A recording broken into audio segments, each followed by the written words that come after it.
When Dan Lanning took over as head coach for the Oregon Ducks, many were skeptical. Some thought he was too young or not experienced enough to be a head coach at a school like Oregon, but pretty quickly after week 1 of the 2022 season, he proved people wrong. While they got their skulls crushed by Georgia in the Atlanta Dome, ever since then, Oregon football has been in a tremendous spot. They've been knocking on the door of the college football playoff the last 2 years, and put up double-digit wins, have been recruiting at a really high level, and now as they go over to the Big Ten, have a ton of hype for the 2024 college football season. Today, we're going to continue my preview series and talk about the 2024 Oregon Ducks. We're going to go through their roster, who they lost, the key players for the team, and we're also going to talk about their schedule and some key storylines for the team. But before we get started, if you're a big fan of college football, be sure to subscribe to the channel, leave a like if you want to support today's video, and let me know what player, team, topic, or situation I can cover next. Now let's get started and talk about the 2024 Oregon Ducks. So as we always do, let's first take a look at the 2023 season before we can talk about 2024. Last year, the Oregon Ducks had a three-headed monster in terms of their running back, receiver, and quarterback, as they returned Bo Nix, who threw for 4,500 yards, had Bucky Irving, who ran for nearly 1,200 yards, and had their star receiver Troy Franklin, who had nearly 1,400 receiving yards. Those three guys were great, alongside Bo Nix's cousin, Tez Johnson. The Ducks had also just lost first-round pick Christian Gonzalez, and they beat Portland State in Week 1, 81-7. Pretty insane. In Week 2, they went on the road to play against Texas Tech, and this game was actually close. They ended up beating the Red Raiders by 8 points, and this gave them plenty of momentum. They then would beat Hawaii 55-10, before they were matched up with the Cinderella team of the year so far, number 19 Colorado. Yet the Colorado State game didn't humble the Buffaloes, this game did. It was an absolute blowout by halftime, and the number 19 Buffaloes got killed 42-6, and the Ducks were super happy after this one. After that, they also beat Stanford 42-6 before they'd have the game of the first half of the year against number 7 Washington. In a duel between Bo Nix and Michael Penix, this game was awesome. Washington ended up having a late touchdown, and the Ducks would sadly lose by 3 points. This would be their first loss of the year. After that, they'd come back home and beat Washington State, before they would then go on the road and beat number 13 Utah 35-6. At this time, Oregon was still ranked number 8 in the country, and they were still in contention for a college football playoff spot. They'd beat Cal 63-19, and then they would beat USC 36-27. Now they just had 2 more regular season games. The first one was against Arizona State on the road, and they won that one pretty easily. And then in the Civil War game, they beat number 16 Oregon State 31-7. This was kind of embarrassing, but I think Jonathan Smith was out of the door. They'd end up qualifying to play in the Pac-12 championship game, and if they could somehow beat Washington, they would likely take the Pac-12 college football playoff bid. Unfortunately, Bo Nix was not able to get it done again, and they would lose by 3 points again, this time 34-31. This was super heartbreaking, but then they would qualify to play in the Fiesta Bowl, where they destroyed number 23 Liberty 45-6. Oregon ended up going 12-2 with an 8-1 mark in the Pac-12, and Washington was just their kryptonite. Honestly, I kind of felt bad for him at this point. As I said earlier, Bo Nix passed for 4,500 yards with 45 touchdowns and became a first-round draft pick. Bucky Irving blew up at the running back spot, running for 1,200 yards and 11 scores. Jordan James also had 11 touchdowns on the ground. And then they had their two-headed monster of Troy Franklin and Tez Johnson, who combined for 24 touchdowns and nearly 2,500 receiving yards. In terms of the defense, Evan Williams led the team in tackles with 82. Defensive tackle Brandon Dorless had 5 sacks. And then Kyrie Jackson led the team in interceptions with 3. Rest in peace to him, it is really sad. In terms of the roster for 2024, they brought in the number 4 overall recruiting class, which was headlined by 5-star edge rusher Elijah Rushing, big-time wide receiver from St. Louis Jeremiah McClellan, and defensive lineman from California Aiden Breland. Obviously, there's a ton of other 4-star and blue-chip players coming in, but those were the top 3 guys. You also have Gatlin Bear, who's one of the weirdest 5-star recruits ever, but because he has to do his mission, he will not be on campus for 2 more years. I'll be dropping a video on him soon. In terms of the transfer portal, I think the Oregon Ducks did a really good job. First and foremost, they grabbed their 2 quarterbacks of the future. As one, they got Dylan Gabriel from Oklahoma, who will start right away, and then former 5-star recruit Dante Moore, who transferred in from UCLA. Those 2 guys were huge gets, and they also got Peyton Woodward, a former 4-star recruit from Alabama, Derek Harmon, a 4-star transfer from Michigan State, and then Jabbar Muhammad, a 4-star transfer from Washington. 4-star transfer Jamari Caldwell from Houston's also a huge get. Matthew Bedford had plenty of experience after starting a couple games at Indiana on the offensive line. And then honestly, my favorite transfer they got is Evan Stewart. He was a 5-star recruit coming out of high school and has shown flashes of brilliance for Texas A&M so far, but he decided to transfer to Oregon, and he will be the number 1 receiver option in my eyes despite them bringing back Tez Johnson. As I now say in all my previews, I am not a diehard Oregon fan, so I do not know the nitty-gritty of the roster, but we're going to talk about the top players at each position and try to do a quick roundup here. So at the quarterback spot, they'll have their 6th-year quarterback in Dillon Gabriel, who spent time at both UCF and Oklahoma, and right now is probably projected as a top 3 quarterback in the Big Ten, and someone who will probably go off to the NFL. I'm not quite sure how he's going to do this year, as I've never been that high on Gabriel, but I think he's fine, and I think he'll get the job done for Oregon. Behind him, you'll have Dante Moore, who, as I said, was a former 5-star, and then behind that, you have Austin Novosad, who was a late rising 4-star in the class of 23, and then Luke Moga, an underrated 3-star quarterback who will be a freshman this year. At the running back spot, they lost Bucky Irving, but they bring back Jordan James, who many believe could be as good or better than him right away. You also have Noah Whittington, who's a 5th-year player, and then you have Jaden Lamar and Dejon Riggs. At the tight end position, you'll have Justin Herbert's little brother and Patrick Herbert, and then you also have Terrence Ferguson, who I think has been there for quite some time.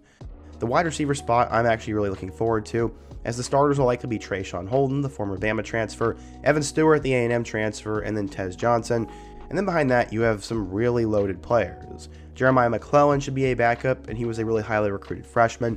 You'll have Jurion Dickey, who was a 5-star recruit in the class of 2023, and then you'll have Gary Bryant, who was also a former 5-star recruit. I'm really excited for that receiving room, and the Oregon offense should be a lot of fun. In terms of the offensive line, at left tackle it should be Josh Connerly Jr., at left guard it should be Marcus Harper II, at center it's going to be a Samoan name that I'm not even going to try to pronounce, and then at right guard you'll have Matthew Bedford, and at right tackle you'll have Johnny Cornelius, who was that huge transfer from Rhode Island last year.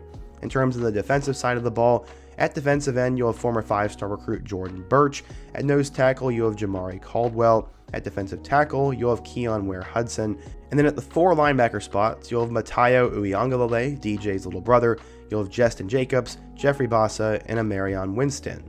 At corner, you'll have Washington transfer Jabbar Muhammad, and backing up him will be former blue chip recruit Dante Manning. And then at the safety spots, you'll have Tysheem Johnson and Kobe Savage. And then finally, the other corner spot will be Cam Alexander, and the nickel spot will be Brandon Johnson. Again, I hope I didn't butcher that too much, but based on everything I've read, that seems to be the consensus depth chart. It also looks like Gary Bryant and Tez Johnson will be the guys who are returning kicks and punts, and I'm actually really excited for this Oregon offense. Again, I don't know if Dillon Gabriel is the best player in the world, but I think he'll get the job done. Also, as a side note, I'm really intrigued to see what's going to happen between Austin Novosad and Dante Moore in 2025. And I think in all likelihood, Novosad probably ends up transferring away, but I was really high on him coming out of high school. Now, we get to the part that everybody's been waiting for, the schedule. In week 1, the Oregon Ducks will play against the Idaho Vandals.